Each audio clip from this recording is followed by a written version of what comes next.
நீங்கள் பார்த்து கொண்டிருப்பது நியூஸ் 21 செய்திகள். தமிழ்நாடு செய்திகளை உடனுக்குடன் தெரிந்து கொள்ள நியூஸ் 21 செய்திகளை பாருங்கள்.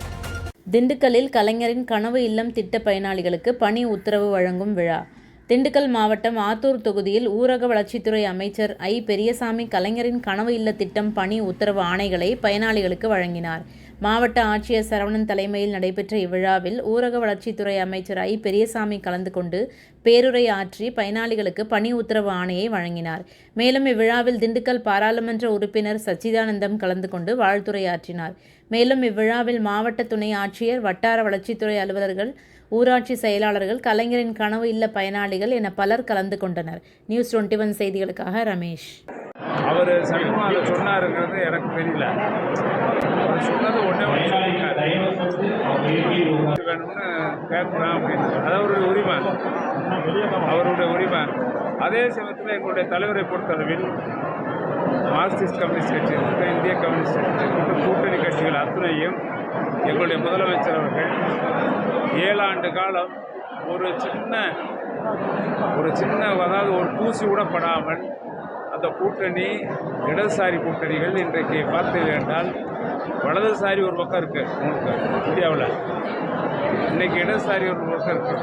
யார் தமிழ்நாட்டை பொறுத்தவரையில் எங்களுடைய முதலமைச்சர் தளபதியார் தலைமையில் மிகச்சிறந்த ஜனநாயக கூட்டணி இருக்கிறது, மக்களுக்கான கூட்டணி இருக்கிறது. எந்த இதுவும் இல்லை, பிரச்சனை இல்லை. நாங்கள் என்னென்ன திட்டங்கள் என்று சொன்னால் அதையெல்லாம் நாங்கள் கணக்கில் எடுத்து அதையும் நிறைவேற்றி தருவதற்கு முதலமைச்சர் தயாராக இருக்கிறார். முருகன் சொல்லியிருக்காங்க, அது பகல் கனவு, பகலில் கண்ட கனவு, பகல் கனவு தான். யாரும் போக மாட்டாங்க. எப்படிங்க கண்ணுக்கு தெரிஞ்சுக்கிட்டே எப்படி தண்ணி இல்லாத கணத்தில் போய் விடுவாங்க? ஒரு அரசாக இன்றைக்கு ஒரு தலைசிறந்த, இந்தியாவிலே தலைசிறந்த அரசாக, தலைசிறந்த மாநிலமாக, தலைசிறந்த முதலமைச்சராக, அதுவும் இதுவரைக்கும் எல்லாத்துலேயும் தமிழ்நாட்டுடைய வளர்ச்சியிலேருந்து, திட்டங்கள்லேருந்து எல்லாத்துலேயும் முதன்மையான அரசாக எல்லா துறையும் உயர்ந்திருக்கிறது. நீங்களே சொல்லுங்கள், பத்திரிகையாளர் நீங்கள் பார்க்குறீங்க, எத்தனை திட்டங்கள் கண்டு எண்ணிலடங்கா திட்டங்கள் இன்றைக்கு மக்களை தேடிக்கொண்டு சென்று கொண்டு இருக்கிறது. இன்றைக்கி அரசு உயர்நிலைப் பள்ளிகளிலே மாணவர்கள் சேர்க்கை இன்றைக்கி 100% வந்துடுச்சுன்னா படிக்கிறதுக்கு இவ்வளோ ஆர்வமாக இப்போ வந்திருக்காங்க. இதுக்கு முன்னாடி இந்த 10 ஆண்டு காலத்தில் போகாத பள்ளிக்கூடங்கள்லாம் நிரம்பி வழிகிறது. காரணம் திட்டம். கல்லூரிக்கு போனால் அதுக்கு பணம் கொடுக்குறாரு. கல்வி அதாவது ஹைஸ்கூலுக்கு போனால் காலை உணவு இருக்குது, மதிய உணவு இருக்குது, படிக்கிறதுக்கு இலவசமாக இருக்குது, கல்லூரி வரைக்கும் இலவசமாக இருக்குது, எல்லாமே இலவசம். அதாவது இலவசம் நான் சொல்ல மாட்டேன், கட்டணமில்லா கல்வி பெறுவதற்கு அரசு, முதலமைச்சர் வழிவகுத்திருக்கிறார். அதையெல்லாம் மக்கள் இன்றைக்கு அனுபவித்து கொண்டிருக்கிறார்கள். அதிலே கல்லூரி படிக்கின்ற அந்த ஊக்குவிப்பு, அதை புதுமை பெண் திட்டமாக இருந்தாலும் சரி, முதல்வர் திட்டமாக இருந்தாலும் சரி, எல்லா திட்டமும் இன்றைக்கி சிறப்பாக செயல்பட்டு சார். 4 வருஷமாக அமைதியாக இருந்த மார்க்சிஸ்ட் கம்யூனிஸ்ட்டு இப்போ திடீர்னு இந்த இதை போர்க்கொடி தூக்குறாங்களே, அவங்க மிரட்டுறாங்களா? திமுகவை மிரட்டலை. அவங்க எப்பயுமே அவருடைய உரிமையை கேட்குறாங்க. எங்களை பொறுத்தளவில் உரிமைக்கு குரல் கட்சி திராவிட முன்னேற்ற கழகம். யார் வேணாலும் கேட்கலாம்.